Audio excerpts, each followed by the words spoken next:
So, nung last meeting, napag-aralan po natin yung tuloy-tuloy na pagbabago. So, napakahalaga na sabi nga sa buhay natin, may nagaganap na pagbabago sa buhay ng bawat isa sa atin. Tunay nga po na napakahalaga, nababago yung ating pong kaisipan, nababago yung ating paningin, nababago po yung ating pananalita, at nababago po yung ating pamumuhay. So ngayong umaga, ang pag-aaralan po natin ay pinamagatan ko pong palalimin at patibayin ang iyong pundasyon. Sabi dito, palalimin at patibayin ang iyong pundasyon. Amen! So napakahalaga sa buhay ng isang tao yung malalim ka na, matibay ka pa. Amen! Bagamat sinasabi po ng mundo, yung po mga, pag sinabing mundo, yung mga tao na ang paniniwala po nila ay sa sistema po ng mundo. Sabi po nila, ang taon po na to, ano daw po yung taon na to? Panahon daw po ng dragon. Year of the Dragon. Sabi po ng mundo. Pero sa atin, ito po ay panahon po ng ating Panginoong Jesus. Amen! Kasi si Satan, ano lamang po siya, mandaraya, dinadaya lamang po niya yung isip at buhay ng tao. Subalit, sabi nga yung panahon na to ng 2024, ito po ay panahon po ng Diyos. Amen! Kaya naniniwala po tayo na ang Diyos po ang may hawak ng buhay natin, ang Diyos din po ang magpapala sa buhay po ng bawat isa sa atin. Kaya ngayong umaga, ang topic nga po natin ay palalimin at patibayin ang ating pundasyon. So sabi dito ng aklat po ng Matthew, basahin po natin. Kaya't ang bawat nakikinig at nagsasagawa ng mga salitang ito ay matutulad sa isang taong matalino na nagtayo ng kanyang bahay na ang pundasyon ay bato. Umulan ng malakas, bumaha, at binayo ng malakas na hangin ang bahay na iyon, ngunit hindi nagiba sapagkat nakatayo iyon sa bato. Ang bawat nakikinig ng aking salita, ngunit hindi naman nagsasagawa ng mga ito, ay may tutulad naman sa isang taong hangal na nagtayo ng kanyang bahay sa buhanginan. Umulan ng malakas, bumaha at binayo ng malakas na hangin ang bahay, ito ay bumagsak at lubusang nawasak. So bakit na natin dito yung kahalagahan po ng pundasyon? Dahil yung isang bahay, itinayo yung kanyang pundasyon, yung tao na nagtayo ng kanyang bahay, ang ginawang pundasyon ay bato, makita po natin yung bahay ay nanatili po siyang matibay. Subalit yung isang tao nagtayo ng kanyang bahay sa itaas ng buhanginan, nakita po natin na yung bahay na yon ay nasira at nawasak. Ganon din po yung buhay natin bilang isang tao na nabuhay at nabubuhay dito sa ibabaw po ng lupa. Napakahalaga na matibay po yung ating pundasyon. Amen! Kasi kapag mahina yung pundasyon mo sa buhay na ito, lagi natin sinasabi, yung buhay po ng tao ngayon, medyo ano po siya. Sabi ko nga, magastos. At madami po yung mga pangangailangan ng tao. Noong unang panahon, titingnan ko po yung buhay natin para medyo ano naman po yung mga millennial saka yung mga centennial. Noong unang panahon, yung tao na buhay po sila na, halimbawa, ang una mo ay toyo. Okay na. Nakaraos ka na, di ba? Lalo na kung yung ipapakulang pa sa'yo ng bagula mo, yun ba, may kasalat, may dala siyang bote. Humingis ka ng mantika. So, hindi po alam ng mga bata. No? Pagka po yung mantika niyo, kasi yung ano yun yung nanggaling doon sa baboy, halimbawa yung bitichan, medyo may lasa po yun eh. Yung mantika po kapag nilagay po ng magulang mo doon sa kanin, tuwan-tuwa na yung bata. Maligaya lang po siya kasi ang ulam daw po niya ay bahaboy. So ngayon yung bata, hindi mo mapapakahinata ng gano'n. Ang point ko po noon, simple lang po yung buhay ng tao. Ngayon, medyo magastos po yung buhay ng tao. At kung titingnan po natin yung problema at pagsubok ng tao ngayon, medyo matindi po siya ngayon. Sabi ko nga, yung mga may asawa po ngayon, medyo iba yung kanilang kaisipan kaysa po sa kaisipan po ng mga tao noong una, di ba? Noong una, paramihan po ng anak. Tapos makita po natin yung mga magulang, parang hindi lang po sila nagkaanak ng 5, 4, 10. Okay lang, nabuhay sila ng maayos, di ba? Lumaki naman po yung mga anak. Ngayon, isa pa lang. O ano, kumusta na? Kailan mo susundan? Ay, pag-iisipin ko muna. Mahirap ang buhay. Di ba? So, tinignan ko lamang po yun para maging open yung ating mga kaisipan. At maging sa panahon natin ngayon, sabi nga lahat ng bagay ay nababago po yung sistema po ng panahon. Sabi ko nga dati, yung bagyo po sa Pilipinas, dahil po ang mga bahay po noon ay ang poste lang po ay kawayan o kaya ay tabla, at yung bubong ay ano lamang po sila, pawid o madalang po yung may pong bahay noon. Kasi pagka gano'n na yung bahay mo, medyo may kaya ka na. Tapos tabla o kaya yung dingding ay pawid lang. So yung bagyo po noon, signal number 2 lang, malakas na po yun. Ngayon, super typhoon 5. Kaya makita mo, yung bubong, bakal na po yung ginamit po na na taras. Tapos, yung mga bubong po talaga matitibay na. Makita mo, lumilipad pa rin. Kasi yung bagyo po kayo, signal number 5. Kaya dapat yung mga bahay ay matibay. Kapag yung bahay mo hindi matibay, isa lang po siya sa kasama lang po siya sa mga lilipat po yung kanilang mga bubong. Kaya makita natin kung paano daw po may mga pagbabago na nagaganap sa panahon. May mga bagay din po na nagaganap sa ating pong kapanahunan. Kaya napakahalaga, kagaya po ng ating pinag-aaralan, napakahalaga na matibay po yung ating pundasyon. At ang una pong dapat na gawin po natin upang maging matibay yung ating pundasyon, yung pong salitang pakikinig ng salita po ng Diyos. Kasi dito po tayo titibay, dito po tayo lalago sa ating buhay, pananampalataya sa ating Panginoon. Kaya sabi po dyan, inulit ko po, kaya't ang bawat nakikinig at nagsasagawa ng mga salita kong ito ay matutulad sa isang taong matalino na nagtayo ng kanyang bahay na ang pundasyon ay bato. So sabi nga, sa pakikinig po natin ng salita ng Diyos, titibay, tatatag yung ating pundasyon. Dahil naniniwala po tayo na ang salita ng Diyos, ito po yung mananatili at mananatili at mananatili magpakailan-kailan paman. Kaya kung meron kang dapat kapitan, lapitan o sandalan sa buhay po ng isang tao, walang iba kundi po yung salita po ng Diyos.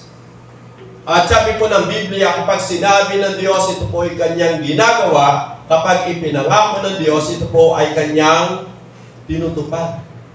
Kaya ang pinakamatibay na pundasyon ng buhay natin, walang iba kundi po yung salita ng Diyos. At titibay at tatatag yung iyong pundasyon habang nakikinig ka at habang nakikinig ka ng salita po ng Diyos. Pansinin po natin yung ating Panginoong Jesus. Ang sabi po niya dyan sa aklat po ng Matthew 7, Lucas po yan. Pagkalipas ng 3 araw, si Jesus ay natagpuan nila sa loob ng templo. Siya ay nakaupong kasama ng mga guro, nakikinig siya at nagtatanong sa kanila. Pansinin natin yung Panginoon. Nung nabuhay po siya dito sa ibabaw ng lupa, halos lamang po siya 12 to 13 years old. So, masipag po siyang nakikinig at nagtatanong. Kasi naniniwala po tayo, habang nakikinig ka, tumatalino ka. At habang nagtatanong ka, mayroon ka pong nalalaman sa iyong pamumuhay. So, ganun din po sa buhay natin, napakahalaga na lagi po tayong nakikinig ng salita ng Diyos. At pansinin po natin yung Panginoon, nung nabuhay siya dito sa ibabaw ng lupa, nakikihalubilo po siya sa mga tao na may kaalaman. Alam po niya kung kanino po siya makikinig. Kasi nung po mga panahon na yon, ang mga kasama po niya ay mga guro. Talagang nagtuturo po sila ng mga bagay na tama at sabi nga, kaalaman sa buhay po ng isang tao. So napakahalaga po na alam po natin kung ano po yung mga bagay na dapat po nating pinakikinggan. Kasi kapag ang pinakikinggan mo ay salita ng Diyos, lalo po tayong lalago, lalalim, titibay sa ating buhay pananampalataya sa Panginoon. At lagi kong sinasabi sa buhay po ng isang magulang, lagi niya sinasabi sa kanyang mga anak, anak, yung katalinuhan mo ay isang malaking kayamanan. Amen. Kasi yung katalinuhan hindi po pwedeng agawin ng tao. Sa iyo po yan. Kaya kung gaano ka kalalim at kaalam sa salita ng Diyos, ito po ay napakalaking kayamanan po sa buhay ng isang tao. Sa mundo, sabi po nila, kayamanan po ng mundo. Sa iyong kayamanan, yung pong katalinuhan. Subalit, sa mga mananampalataya po ng Diyos, ito daw po ay kayamanan na nagagaling sa Diyos at mula po doon, magbibigay po ito ng kalakasan at katatagan ng ating buhay pananampalataya.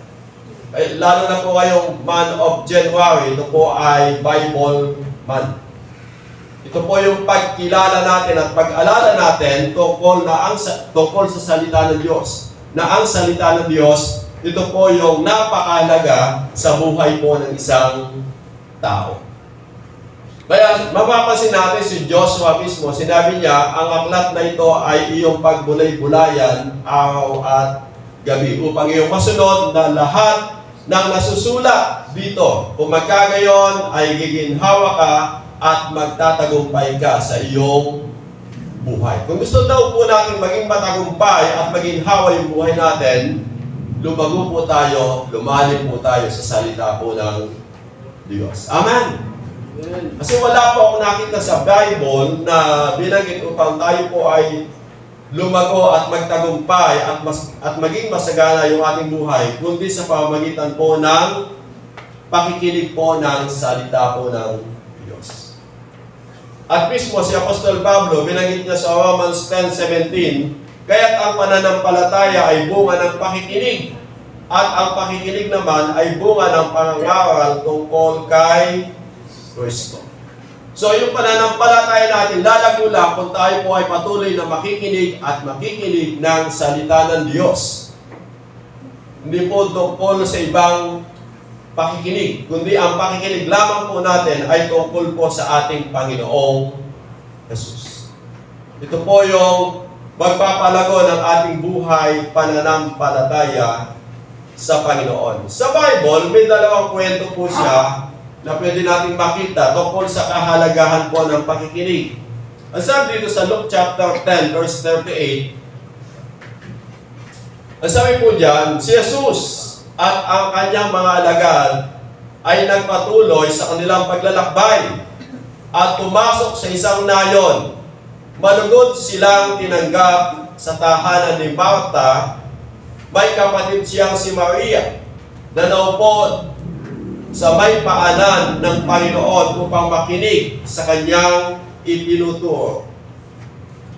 Si Marta naman ay abalang-abala sa paghahanda, kaya't lumapit siya kay Jesus at nagsabi, Panginoon, baliwala po ba sa inyo na pinababayaan ako ng kapatid kong maghanda ng nag-iisa?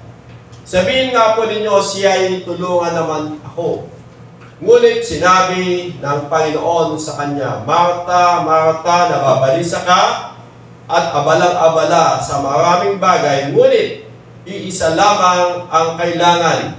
Pinili ni Maria ang mabuti at ito'y hindi aalisin sa kanya.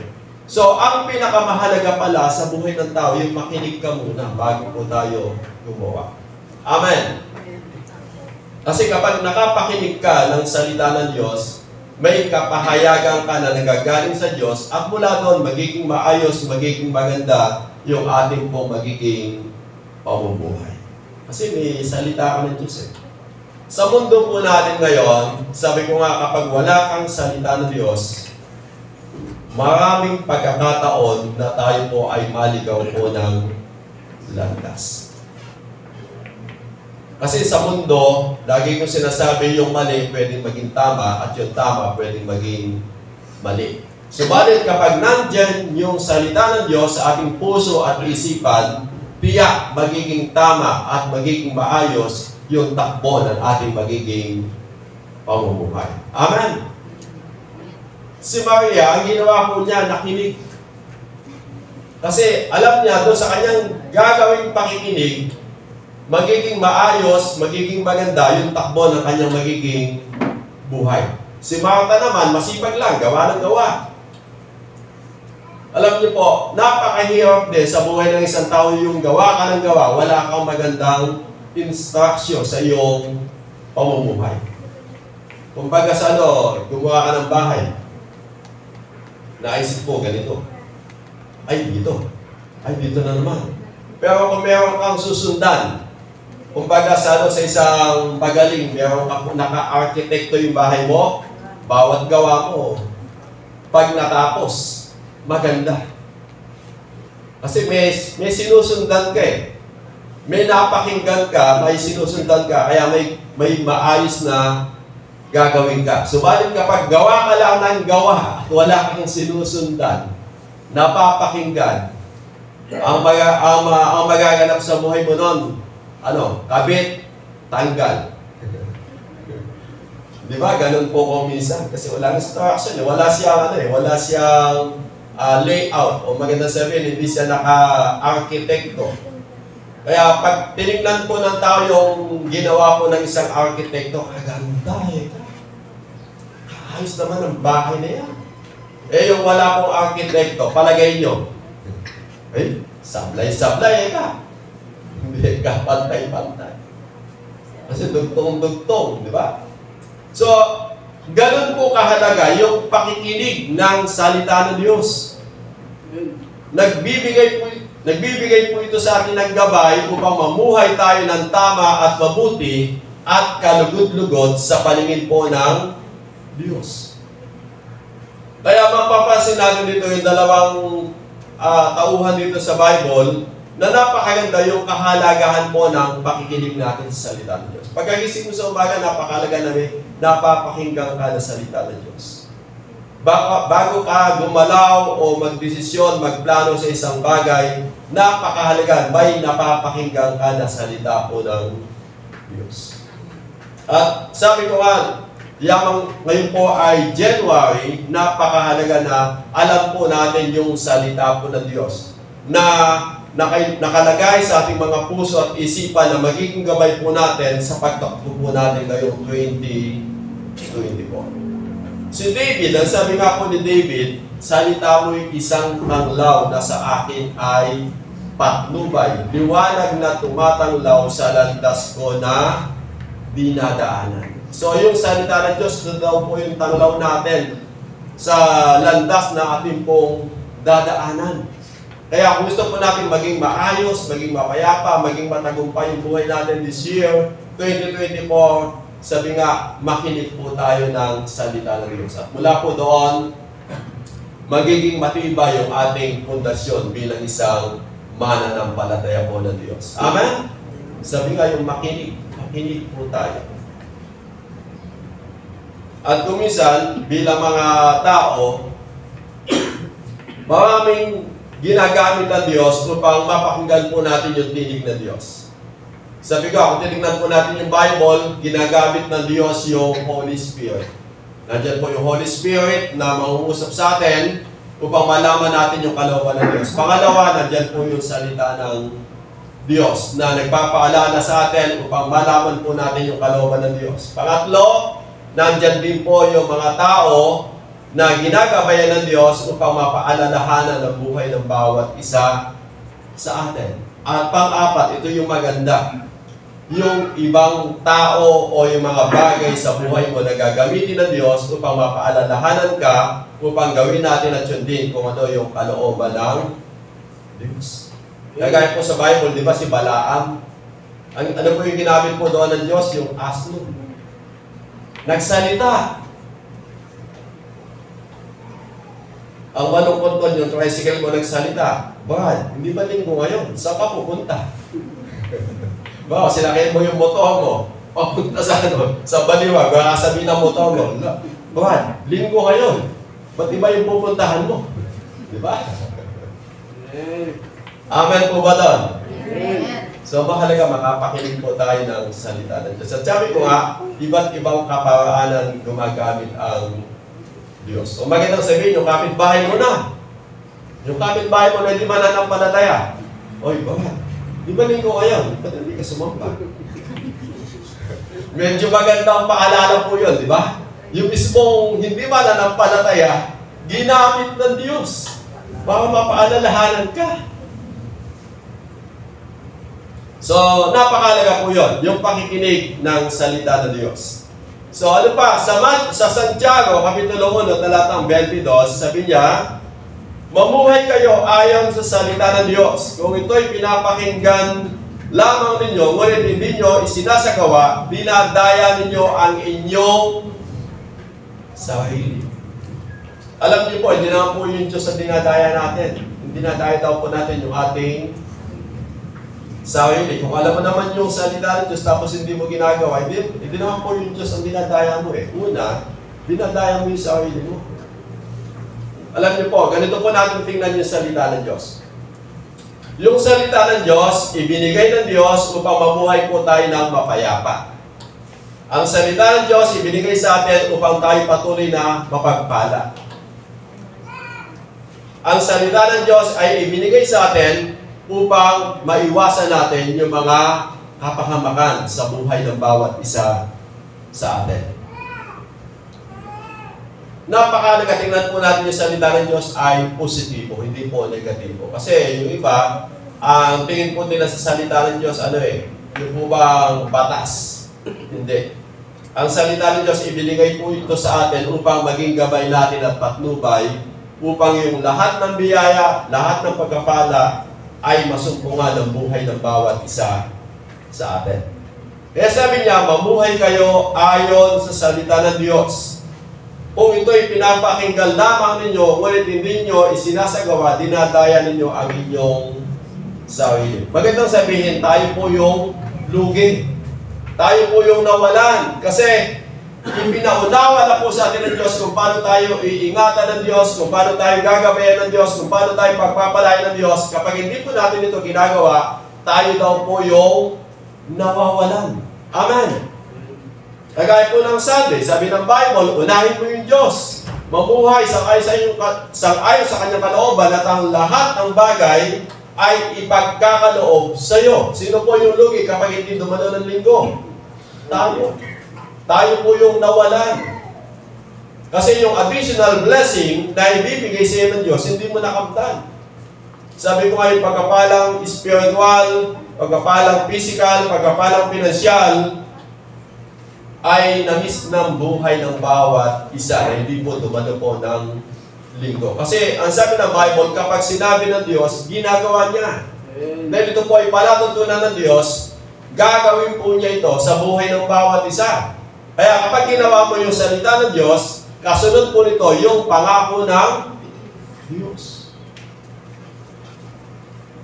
Kaya, ini-encourage po tayo ni Apostol Pablo na mamuhay, ni Apostol Santiago na mamuhay tayo ayon sa salita po ng Diyos. Huwag po ayon sa salita po ng mundo. Yung salita po kasi ng mundo at yung sistema po ng mundo, patungo po ito sa kapahamakan. Subalit, ang palatuntunan ng Diyos ay patungo ay buhay na may kasaganaan at patungo sa buhay na walang hanggan. Amen! Kaya mahalaga yung salita ng Diyos sa buhay natin. Ito po yung magpapalalim at magpapatibay ng ating buhay pananampalataya sa Diyos. Sabi nga, dito po natin mapapatibay yung ating pundasyon upang naman po yung mga dadaanan po natin this year 2024, kaya po natin itong pagtagumpayan. Kaya kung minsan, may mga tao nagtatanong, bakit ganito yung nagaganap sa buhay ko? So, ang tingnan po natin, ako ba yung lumalakad at namumuhay sang-ayon sa salita po ng Diyos? Yun po yung maganda nating tingnan. Kasi, ang Diyos, hindi po siya liko sa kanyang mga salita. Kundi kapag sinabi niya, ito po ay kanyang ginagawa. Kapag ipinangako niya, ito po ay kanyang pinutupad. Kaya mahalaga, makita natin ito. Kaya bakit pala ako hindi pinagpapala ng Diyos? Kasi sabi dito, kung pinapakinggan lamang ninyo, ngunit hindi ninyo isinasagawa, dinadaya ninyo ang inyong sarili. Ibig sabihin, tayo po pala yung nawawalan. Amen? Amen. Maging sa biyaya. Sabi ng Bible, magbigay ka at ikaw ay bibigyan ng Diyos. Siksik, liklik at umaapaw. So, naghanap ka ng biyaya na gagaling po sa Diyos, tapos ayaw mo naman po magbigay. Diba? Kung nagbibigay ka, bibigyan ka ng Diyos. Sabi ng Bible, siksik, liglig, at umaapaw. Kaya po yung pagbibigay sa gawain ng Diyos, ito po ay susi upang patuloy pa po tayong pagpalain pa ng Diyos. Kung gusto mo pang pagpalain ng Diyos, magkaloob ka. Kung ayaw mo nang pagpalain ka ng Diyos, huwag ka nang magbigay. Ganun lang kasimple. Amen po ba doon? Hindi po dahil sinabi lang po nung nagsisiyot ito, hindi. Nasa atin po yun eh. Tayo po yung mapagpapala ng Diyos kapag ginagawa natin at sinusunod natin yung salita po ng Diyos. Hindi po sa pilitan. Kundi gusto ng Diyos, sabi nga ng Bible, galing sa puso natin. At tayo po ay nagbibigay ng masaya. Amen! Kasi mula po doon, pagpapalain po tayo ng Diyos. Kaya napakahalaga ng salita po ng Diyos. At ang sabi ng Biblia, tayo daw po ay mga taong matatalino kapag alam natin yung salita po ng Diyos. Letter B, sa gawa ng salita ng Diyos. In verse 24b, ang sabi po dyan, yung tao po nakikinig at umuunawa ng salita ng Diyos, katulad daw po siya ng isang taong matalino. Lagi ko sinasabi, yung matalino napakahalaga sa mundo. Sabi niya, kaya't ang bawat nakikinig at nagsasagawa ng salita kong ito ay may tutulad sa isang taong matalino. Alam niyo po ba, napakahalaga ng isang matalinong tao? Kapag yung tao matalino, wala po siyang takot. Wala po siyang pangamba. Wala po siyang pag-aalala sa buhay niya. At mamumuhay po siya ng payapa at may katiyakan yung kanyang magiging pamumuhay. Parang ganito na lang kasimple para makuha natin yung salitang matalino. Kapag po yung tao matalino, pumasok po sa isang malaking hotel, payapa po siyang pumapasok. Diretso lang. Lalakad po siyang diretso. Nagbukas yung pinto. Diretso lang siya. Dahil akit siya ng 10th floor. Hanapin niya agad yung elevator. Matalino kasi. Pagdating niya, pinto. Pagpasok sa elevator, pinto. Payapa po siya. Diretso. Yung tao mamang. Sa palagay niyo po kaya? Ay, puti. Paano kaya yung gagawin ko dito? Ay, ba't bumubukas yung pinto? Ano kaya gagawin? Malaki po yung pagkakaiba. Di ba? Tapos ano pa? Kaya ako sasakay. Maglalakad na lang ako. 10th floor, lalakarin mo. Dahil sa kamangmangan mo. Di ba? Pero yung tao matalino, payapang-payapa. Sasakay ng elevator. Alam niyo po, ganun din po sa buhay na ito. Kapag alam mo yung salita ng Diyos, tayo daw po yung mga taong matatalino sa buhay. Amen! Amen. Kasi alam mo yung salita ng Diyos, alam mo yung mga pangako ng Diyos, alam mo yung mga bagay na nagaganap, at alam mo din po yung kakamtan mo pagdating ng tamang panahon. Kasi alam mo yung salita ng Diyos eh. Pero kapag hindi mo alam yung salita ng Diyos, konting problema lang. Konting pagsubok lang. Konting sitwasyon lang sa buhay mo. Nawawala ka na, nangihina ka na. Nawawalan ka na ng pag-asa sa buhay. Di ba? Kasi sa kakulangan po natin ng salita ng Diyos. Si Apostol Pablo, si Apostol Pedro, saka po si Apostol Santiago, sila po yung mga taong alam yung salita ng Diyos, kaya alam din po nila yung mga bagay-bagay na nagaganap sa buhay nila, kung bakit po ito nagaganap sa kanilang mga buhay.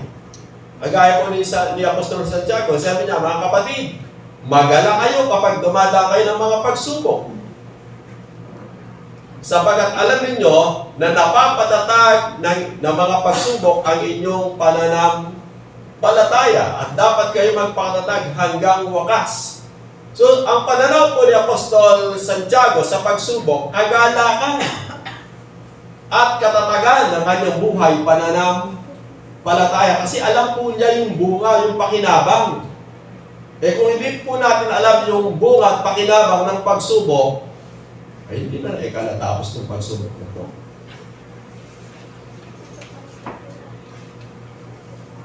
Diba? Kasi hindi mo alam yung pakinabang. Hindi mo alam yung pagsubok pala, pakinabang. Pagkain, upang lalo pa tayong lumakas, lumibay sa ating buhay, pananampalataya sa Diyos. Si Apostol Pedro, sabi naman po niya, yung pagsubok, ito po ay pagdalisay ng ating buhay pananampalataya. Kagaya daw po ng ginto. Dinadalisay yung ginto upang makita yung totoong pagiging ginto. Ganon din po yung buhay pananampalataya. Dinadalisay ng Diyos yung ating pananampalataya sa kabila po ng mga pagsubok ng ating pong mga buhay. Kaya mula doon, hindi ka na ngayon mag-aalala o mababalisa o mawawala ng pag-asa sa mga pagsubok ng buhay. May pakinabang pala. Amen! Amen. Di yung konting pagsubok, nawala ka na. Tapos kala mo, pasan mo na yung mundo. Hindi pa naman.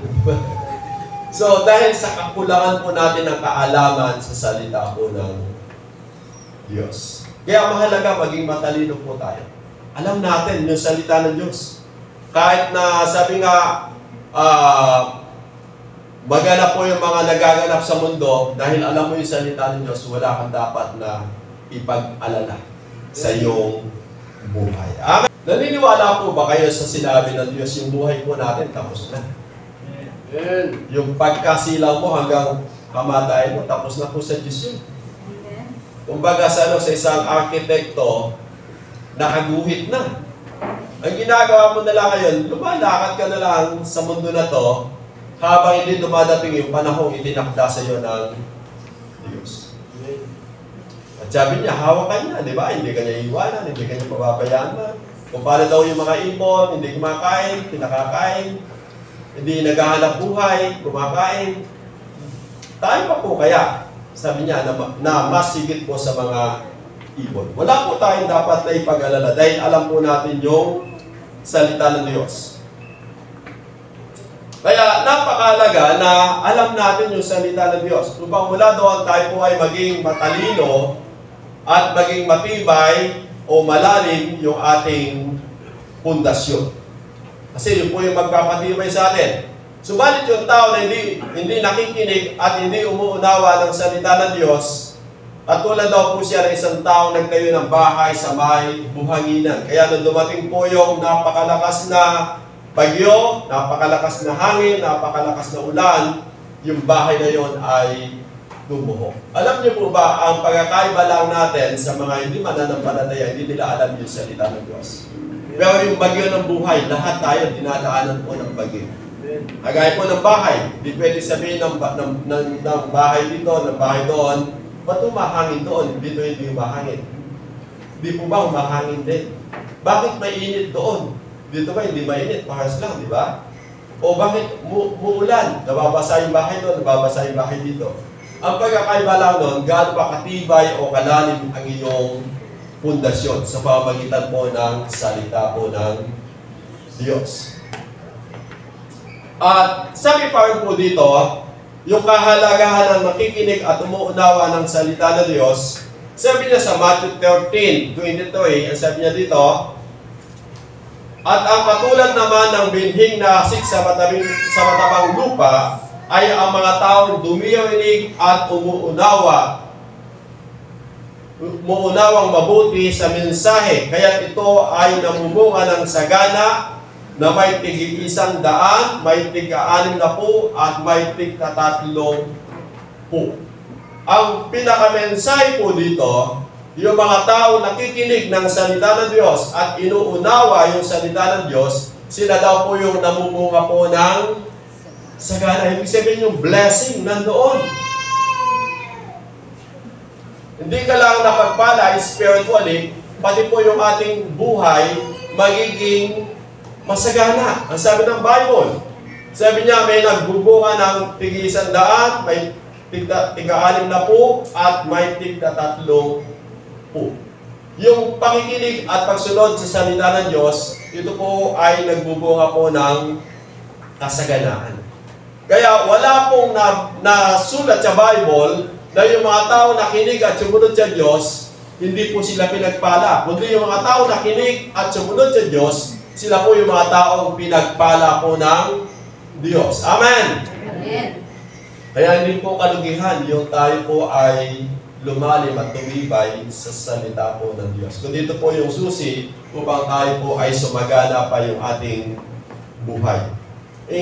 Sa aklat po ng Santiago, ang sabi po dito, sa Santiago 1:25, ang taong nagsasaliksik at nagpapatuloy sa pagsunod sa kautusan ganap na nagpapalaya sa tao ang pagpapalain ng Diyos sa lahat ng kanyang gawain. Siya ang taong gumagawa at hindi siya katulad ng nakikinig lamang at pagkatapos ay nakakalikot. So, ulitin ko po, sabi dito, ang taong nagsasaliksik at nagpapatuloy sa pagsunod sa kautusan ganap na nagpapalaya sa tao ang pagpapalain ng Diyos sa lahat ng kanyang gawain. So, napakahalaga na tayo po ay lumakad at mamuhay sang-ayon sa salita po ng Diyos. Sapagkat ang sabi ng Biblia, ang taong iyon ang pagpapalain ng Diyos sa kanyang mga gawain. Lahat, ibibless ka ni Lord. Kasi namumuhay ka, lumalakad ka sang-ayon sa kalooban ng Diyos. Sabi ko nga, physically, financially, materially, pagpapalain po ng Diyos yung buhay natin. Amen? Kaya, wala pong problema sa blessing. Ang gawin mo lang, sundin at gawin kung ano yung sinasabi ng salita ng Diyos at yung pangako ng Diyos, magaganap at matutupad sa buhay ng bawat isa sa atin. Kasi yung blessing din po dapat hinahanap yan eh. Ibinibigay po yan ng Diyos eh. Ang gawin mo lang, gawin mo yung pinapagawa sa iyo ng Diyos at yung pagpapala ng Diyos ay patuloy at patuloy na idadaloy at idadaloy sa buhay po ng bawat isa sa atin. Amen? Amen. Kasi sabi ko nga, kung ikaw yung maghahanap ng blessing, mahirap, mapapagod ka. Pero kapag ang Diyos ang kumikilos upang ibigay yung blessing, madali pong dumating yung biyaya. Amen?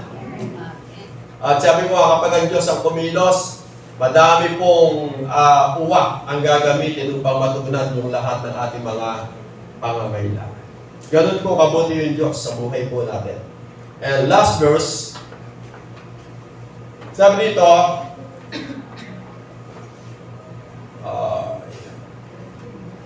yung words na ginamit po kasi dyan ay hangal. So, sa ibang salin po yan ay mangma. Sabi niya, huwag kayong maging hangal. Unawain ninyo kung ano ang kalooban ng Panginoon. Kasi sa Bible, may ginamit pong words na hangal, yung pong mayamang hangal sa Bible, di ba? Yung pong nag-ipon po ng kayamanan.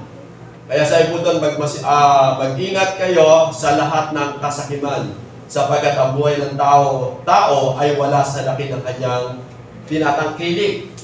At isinaysay ni Jesus ang isang talinhaga tungkol sa isang taong nag-ani ng sagana. Di ba? Sabi niya doon, napakadami ko ng ani.